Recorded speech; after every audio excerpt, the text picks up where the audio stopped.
আমরা এই গল্পটা সবাই শুনেছি, তাই না? নিউটনের মাথার ওপরে যে অ্যাপেল পড়ল, এই গল্পটাতে আসলে কী হয়েছিল? নিউটন একটা গাছের তলায় বসে বই পড়ছিল। এই যে এটা নিউটন গাছের তলায় বসে বই পড়ছে। তখন হঠাৎ করে হলো কি, গাছের থেকে একটা আপেল তার মাথার উপর গিয়ে পড়লো।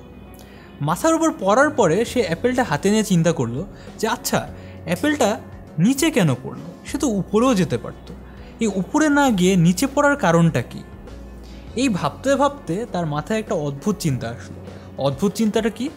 চিন্তাটা হলো মহাবিশ্বের প্রত্যেকটা বস্তু একে অপরকে আকর্ষণ করে। এটা একটা বস্তু, এটা আরেকটা বস্তু।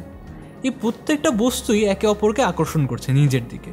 এই আকর্ষণটার নাম তিনি দিলেন মহাকর্ষ। এবং এই মহাকর্ষের ধারণাটা তাহলে কি? পৃথিবীতে যত বস্তু আছে, মনে করো এই যে এখানে একটা কলম রেখেছি আমি, এখানে আরেকটা কলম রেখেছি, এই দুইটা কলম পরস্পরকে আকর্ষণ করছে। মানে মনে করো মহাশূন্যে নিয়ে গিয়ে যদি আমি দুইটা কলম পাশাপাশি রেখে দিই, দেখা যাবে অনেক বছর পরে তারা একসাথে এরকম লেগে গিয়েছে। তার কারণ হলো তারা একে অপরকে আকর্ষণ করছে। এই যে আমার দুইটা হাত, তাও আকর্ষণ করছে। এই যে কাগজের সাথে কলম, সেটাও আকর্ষণ করছে।